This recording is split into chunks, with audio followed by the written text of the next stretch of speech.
দর্শক, ছোট বড় মাঝারি যে কোনো ধরনের আকারের ব্যাগই কিন্তু প্রবেশ মুখে যখন আমরা দেখছি যে ব্যাগ নিয়ে যারা প্রবেশ করছে তাদেরকে কিন্তু পুলিশ তল্লাশি চালিয়ে কড়া নিরাপত্তার মধ্য দিয়ে কিন্তু আসলে তাদের যে তল্লাশি সেটি কিন্তু অব্যাহত রেখেছে। এবং আমরা দেখছি যে বাইতুল মোকাররমে আজ পবিত্র জুমার নামাজ আদায়ের লক্ষ্যে যারা মুসল্লিরা আছেন তাদেরকে কিন্তু আমরা দেখছি যে এই যে উত্তর বাইতুল মোকাররমের উত্তর গেটে কিন্তু পুলিশ কিন্তু অবস্থান করেছেন। এবং এভাবেই কোটি কোটি মানুষের ঘরে দেশ জুড়ে ফ্রিজ একটাই, ওয়ালটন।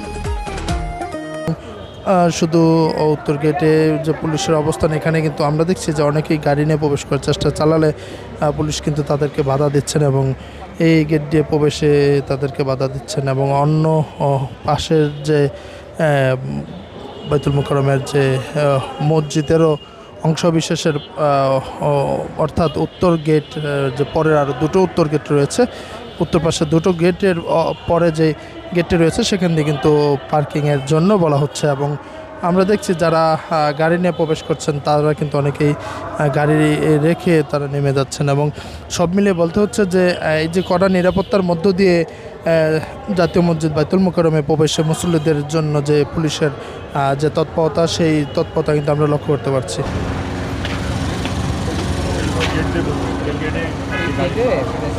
গাড়ি প্রবেশ করতে